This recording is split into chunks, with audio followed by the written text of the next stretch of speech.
नाज़रीन, आइंदा माली साल का वफाकी बजट जो है वो अब मंजूरी के मरहले में है। कायमा कमेटियों के इजलास में इस पर जो है वो शिकवार जायजा लिया जा रहा है। हुकूमत के अखराजात और उसके जो रेवेन्यू है उसमें एक तवाज़ुन को बरकरार रखना होता है। मुतदरीस नहीं है, हमने भी और बाकी लोगों ने भी मुतदरीस इस बजट का फाइनेंस बिल का हिस्सा नहीं बने। अस्सलाम वालेकुम नाज़रीन, मैं हूँ आपका मेज़बान इरशाद अंसारी और आप देख रहे हैं एक्सप्रेस न्यूज़। नाज़रीन, आइंदा माली साल का वफाकी बजट जो है वो अब मंजूरी के मरहले में है। कायमा कमेटियों के इजलास में इस पर जो है वो शिकवार जायजा लिया जा रहा है और तवक्को ये की जा रही है कि इससे तफसीली इनपुट के बाद अपनी सिफारिशात जो है वो अगले हफ्ते के दौरान जो है वो पार्लियामेंट को पेश कर दी जाएंगी। बजट पे बात करने के लिए इस वक्त हमारे साथ मौजूद है अली सलमान साहब। ये किसी तारफ के मोहताज नहीं है, मारूफ इकोनॉमिस्ट हैं और बजट से पहले भी इन्होंने बजट में काफ़ी इनपुट दिया है और अपनी जो प्रपोजल दी है, सेमिनार मुनक़द करवाए हैं। इनसे बात करते हैं कि इनकी कितनी प्रपोजल बजट में इनकॉर्पोरेट हुई हैं और बजट को ये किस तनाज़र में देखती है। अस्सलाम वालेकुम अली साहब, जैसे आपने इंट्रो में मैंने आपका तारफ़ भी करवाया, आपने सेमिनार भी करवाया, आप इस बजट को कैसा समझते हैं? क्या ये जैसे हुकूमत दावा कर रही है कि बाकी अवाम दोस्त बजट है, कारोबार दोस्त बजट है, और दूसरी तरफ अपोजिशन जो कह रही है कि ये अवाम दुश्मन बजट है, आप इकोनॉमिस्ट हैं, इंडिपेंडेंट राय रखने वाले, आप कैसा समझते हैं? देखिए, मैं समझता हूँ कि किसी भी बजट का जो बुनियादी मकसद होता है वो हुकूमत का जो अपना माशी सिस्टम है, हुकूमत के अखराजात और उसके जो रेवेन्यू है उसमें एक तवाज़ुन को बरकरार रखना होता है। अगर किसी भी बजट के अंदर ये तवाज़ुन ख़राब हो जाए और बहुत ज़्यादा हुकूमत अखराजात करे जितना उसका इनकम ना हो, तो उससे फिस्कल डेफिसिट आता है जिसका असर इस तरह आवाम के ऊपर पड़ता है, बिजनेस के ऊपर पड़ता है कि उनको ज़रा लोन देने पड़ते हैं, ज़्यादा टैक्सेस लगाने पड़ते हैं। तो लिहाजा किसी भी बजट के अंदर एक जो मेरे नज़दीक सबसे अहम चीज़ है कि वो बजट बैलेंस है या नहीं है, यानी उसके अंदर फिस्कल डेफिसिट ज़्यादा हो रहा है कम हो रहा है। इस हवाले से मैं समझता हूँ हुकूमत ने बेहतरी दिखाई है और हमारा बजट का फिस्कल डेफिसिट है वो पिछले साल के मुकाबले में कम हुआ तकरीबन 4% से थोड़ा सा नीचे है, जो कि इंटरनेशनल बेंचमार्क्स के मुताबिक है। और अगर ये सस्टेन कर लेती है हुकूमत इस साल यानी बजट के टारगेट्स को वो अचीव कर लेती है तो ये खुशाइन बात होगी। लेकिन अब इस बजट में बिजनेस के लिए क्या है या आवाम के लिए क्या है, तो उसमें हमें कुछ बराह रास्त ऐसे मेजर्स नजर नहीं आ रहे हैं। सबसे बड़ा कंसर्न आवाम की तरफ से, सैलरी क्लास की तरफ से, टैक्स पेयर्स की तरफ से ज़ाहिर टैक्स स्लैब्स का था, उनमें कोई भी खातिर ख्वाह कमी नज़र नहीं आई है। वो टैक्सेस के रेट्स वही के वही हैं और जितनी मुतदरीस नहीं है, हमने भी और बाकी लोगों ने भी मुतदरीस इस बजट का फाइनेंस बिल का हिस्सा नहीं बने। बिजनेसेस के बहुत सारे कंसर्न्स टैक्स के हवाले से भी हैं, प्रोसीजर्स के हवाले से भी हैं, जो एडमिनिस्ट्रेशन है टैक्स एडमिनिस्ट्रेशन के हवाले से भी है।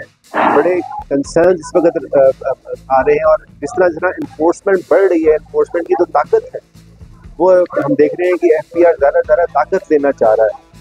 वो मेरे नज़दीक एक कंसर्निंग बात है कि जहाँ पर इसी पे आपको इंटरप्ट करूंगा कि अपोजिशन भी यही कह रही है, क्या ये प्राइम मिनिस्टर के, वज़ीर खजाना के और खुद चेयरमैन FBR के विजन के खिलाफ नहीं है? क्योंकि वो तो ये कहते थे कि हम पावर कम करेंगे, ह्यूमन इंटरेक्शन कम करेंगे ताकि करप्शन का अंतर कम हो, लेकिन इसमें तो सारे मेजर्स तो ये कहा जा रहा है कि 380 अरब से ज़्यादा हमने कलेक्ट किया है और अगले साल इससे ज़्यादा करेंगे। क्या ये उससे? जी, ये बिल्कुल आप सही कह रहे हैं। देखिए, इसके अंदर जो इम्पोर्टेंट बात ये है कि उन्होंने कोशिश की है कि इंपोर्ट को या कस्टम्स की साइड के ऊपर थोड़ा फेसलेस सिस्टम की तरफ वो गए हैं। उसमें भी काफ़ी डिफिकल्टीज आई हैं, वो डिलेज बढ़ गए हैं, नया सिस्टम है।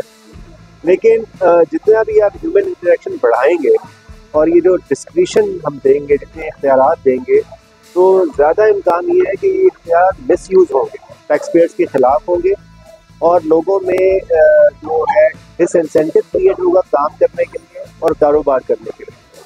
ये अपनी तरफ से तो एक टैक्स टू GDP रेशियो को अचीव करने के लिए हम देख रहे हैं कि वो टैक्स अथॉरिटीज़ काम करती हैं, उनका ये ऑब्जेक्टिव होता है।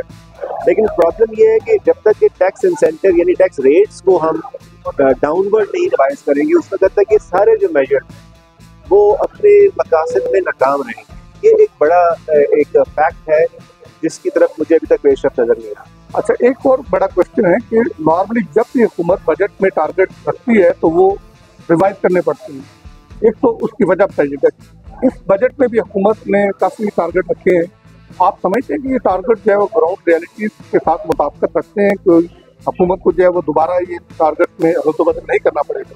जी, बुनियादी तौर पर ये होता है, आम तौर पर ये होता है कि जैसे हमारे डेवलपमेंट स्पेंडिंग के टारगेट्स हैं वो डाउनवर्ड रिवाइज होते हैं और वो कट करने पड़ते हैं। जिस तरह अभी पिछले हमने इस जो ऑनगोइंग बजट है तो 30 जून को ख़त्म हो जाएगा फिस्कल ईयर, इसमें भी 600-700 अरब रुपए का डेवलपमेंट स्पेंडिंग कट लग गया। तो यानी कि हुकूमत अपने टारगेट पूरा ना कर सकी। इस दफ़ा हुकूमत ने जो डेवलपमेंट बजट रखा है वो ज़्यादा रियलिस्टिक है इस वजह से, क्योंकि उनको ख्याल है कि इस तरह हमें बजट के अंदर मेजर रिवीजन नहीं करनी चाहिए। लेकिन जो उनके करंट एक्सपेंडिचर है, जो सैलरीज होती हैं, वो तो यूजली ऑन टारगेट होती है, शायद थोड़ा सा ज़्यादा भी हो जाता है। इस तरह इनकम सपोर्ट प्रोग्राम के मामला है, सब्सिडीज़ के मामला है, उसमें हुकूमत टारगेट से भी ऊपर चली जाती है बाद दफ़ा। तो डिपेंड कर रहा होता है कि किस तरफ के टारगेट की हम बात कर रहे हैं। अच्छा, इस बजट में भी उन्होंने जो रखा है ना वो असम्पशंस यही है। हमेशा उधर प्रेस कॉन्फ्रेंस में भी ये सवाल हुआ था कि क्या मिनी बजट कोई आएगा या नहीं आएगा, तो ये डिपेंड कर रहे हैं इन्फोर्समेंट पे। और फाइनेंस मिनिस्टर ने कहा कि अगर ये इन्फोर्समेंट के हमें पावर ना मिली तो फिर हमें 500 अरब के करीब जो है वो टैक्स पेयर देना पड़ेगा। एज इकोनॉमिस्ट सारे बजट को हालात को देखते हुए आप समझते हैं कि हुकूमत इन्फोर्समेंट के जरिए 2000 अरब रुपए का एडिशनल रेवेन्यू कलेक्ट कर सकेगी नॉमिनल ग्रोथ के साथ, या हुकूमत को किसी भी स्टेज पे मिनी बजट लाना पड़ेगा?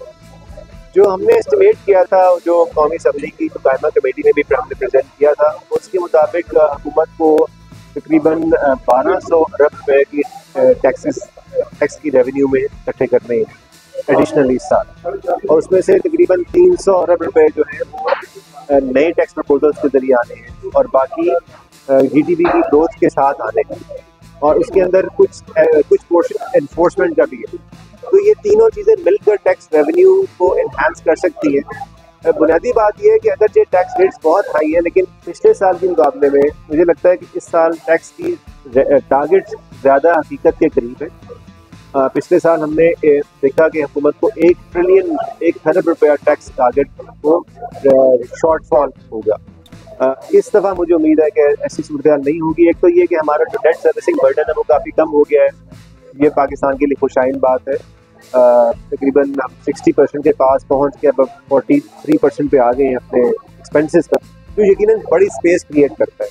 अच्छा, इसकी वजह से करंट एक्सपेंडिचर कम हो। आखिरी क्वेश्चन ये है कि हमारे आर्मी चीफ की ट्रम्प साहब से मुलाकात भी हुई है, ईरान के साथ सिचुएशन टेंशन है, इस मुनाज़रे में आप क्या समझते हैं कि ये हमारे बजट को कितना हिट करेगा? जो हमने बजट में टारगेट रखे हैं उसको कितना हिट करेगा?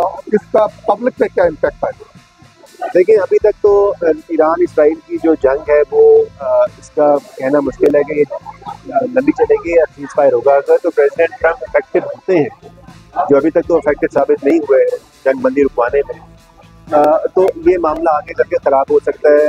ऑयल सप्लाईज पे फर्क पड़ सकता है, ऑयल की प्राइस ऊपर जा सकती है। हम डिपेंडेंट है, हमारे ऑयल की जो इम्पोर्ट है उस पर प्रेशर आएगा।